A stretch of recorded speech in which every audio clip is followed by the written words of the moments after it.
Ырдын автору Алжан кызы Акмөр. Ырдын аталышы Кыргызстан. Мухаммед Умар коомдук бирикмеси жана китеп кейжи дүкөнү уюштурган. Көркөм окуу сынагы үчүн Көчкөнбаева Жанара Талантовна. Жалат облусунун Каракөл шаарындагы Чопунбай Төлөбердиев атындагы номер 2 жалпы билим берүү инновациялык мектебинин 4-Б класынын окуучусу. Кыргызстан туулуп өскөн экеним. Бапестөөчү, сен атамсың энемсиң.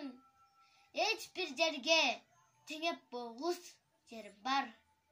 Сен ыйыксың, сен ылыксың экеним.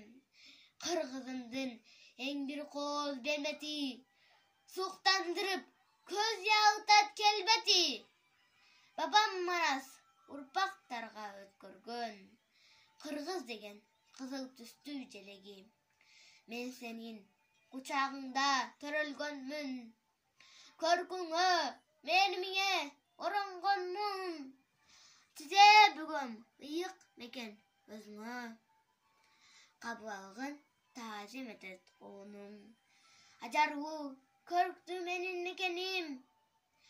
Ак калпактуу кең пейилдүү элдериң. Дүйнө кезип, жер кыдырып кетсем да, кайра айланып бир өзүңө келемин. Мекенимдин мээримине бөлөнүп, жүргөнүмө мен бактылуу түбөлүк. Ар адамга мекен улук баарынан. Бала кезден сенде өстүм көгөрүп, кыргыз болуп туулганына кубанам. Мен кыргыздын келечегин суранам. Манас атам урпактарга өткөргөн. Кыргызымдын кылым өчпөс атынан бүт аламды алып берем деп турса да, мекенимди алмаштырбайм башкага. Байлык үчүн, бийлик үчүн жан бербейм. Кыргыз жерим, сен мен үчүн казына.